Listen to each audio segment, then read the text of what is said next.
മുസ്ലിം ലീഗിനെ മറ്റു പാർട്ടികളൊക്കെ പൊളിറ്റിക്കലായിട്ട് വിമർശിക്കുമ്പോഴും നമ്മുടെ ജീവകാരുണ്യ പ്രവർത്തനങ്ങൾ, സന്നദ്ധ പ്രവർത്തനങ്ങൾ, അതിനൊക്കെ എല്ലാവരും അംഗീകരിക്കുന്ന ഒരു പ്രവണതയാണുള്ളത്. പക്ഷേ ഇപ്പോൾ നമ്മൾ വയനാട്ടിൽ ചെയ്ത വലിയൊരു പ്രൊജക്റ്റ് എല്ലാവരും അപ്രീഷിയേറ്റ് ചെയ്തൊരു പ്രൊജക്റ്റാണ്. അതിലും ഒരു ദോഷൈക ദൃക്കോടുകൂടിയാണ് മുഖ്യമന്ത്രിയൊക്കെ ഇടപെട്ടുകൊണ്ടിരിക്കുന്നത്. അതായത് നിലവിൽ വയനാട്ടിൽ ഒരുപാട് സംഘടനകൾ വീടുകൾ ഉണ്ടാക്കുന്നുണ്ട്.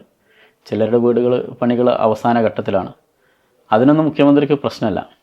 പക്ഷെ ലീഗ് ഒരു കണ്ണായ സ്ഥലത്ത് വലിയൊരു പ്രൊജക്റ്റ് ചെയ്യുമ്പോൾ മുഖ്യമന്ത്രി അതിനെ അനാവശ്യമായിട്ട് വിമർശിക്കുകയാണ്. അതിൽ ലിസ്റ്റിലില്ലാത്ത ആളുകളുണ്ട്, അല്ലെങ്കിൽ ലീഗ് ചെയ്തത് ശരിയായില്ല, അങ്ങനെ എന്തെങ്കിലും ശരിയില്ലായ്മ ലീഗ് ചെയ്തിട്ടുണ്ടോ? അത് നമ്മുടെ ഒരുപാട് ആളുകൾ, സന്നദ്ധ സംഘടനകൾ സ്വയം വീടുണ്ടാക്കി കൊടുത്തു. അതെ, അതിലൊന്നും പറഞ്ഞല്ലോ പ്രശ്നമില്ല. എന്നാൽ ലീഗ് ചെയ്തപ്പോഴാണ് പ്രശ്നം എന്ന് പറഞ്ഞല്ലോ. അതാണ് നമ്മളെ ഏറ്റവും വലിയ ക്രെഡിറ്റ്.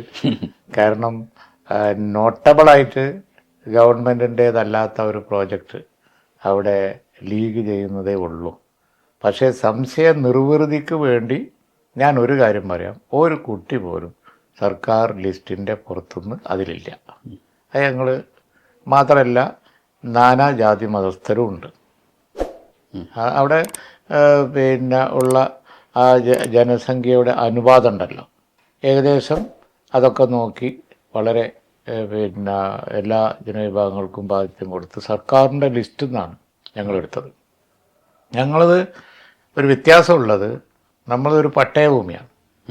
നമ്മളിത് ഗവൺമെൻറ്റിനോടനുബന്ധിക്കും താരതമ്യപ്പെടുത്തുമ്പോൾ ചെറിയ പ്രോജക്റ്റല്ലേ, സർക്കാരിൻ്റെ ആണല്ലോ വലിയ പ്രോജക്റ്റ്. അതുകൊണ്ട് സർക്കാർ തോട്ടെടുത്തതിനെയോ അല്ലെങ്കിൽ കൂടുതൽ പേർക്ക് നല്ല സൗകര്യങ്ങൾ ഉണ്ടാക്കി കൊടുക്കാൻ മെനക്കെടുന്നതിനെയോ ഞങ്ങൾ വിമർശിക്കുന്നില്ല.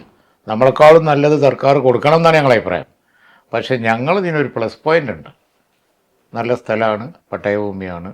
അപ്പോൾ അത് താരതമ്യേന ഗവൺമെൻറ്റിനോട് താരതമ്യപ്പെടുത്തുമ്പോൾ അതിനേക്കാളും ചെറുതാണ്.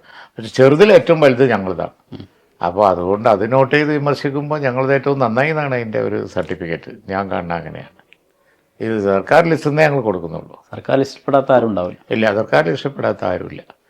അപ്പോൾ ലീഗ് നന്നായി ചെയ്യുന്നു എന്നുള്ളതിന് ഏറ്റവും നല്ല സർട്ടിഫിക്കറ്റാണ് ഈ വിമർശനം. ഞാനതിനെ അങ്ങനെയാണ് കാണുന്നത്.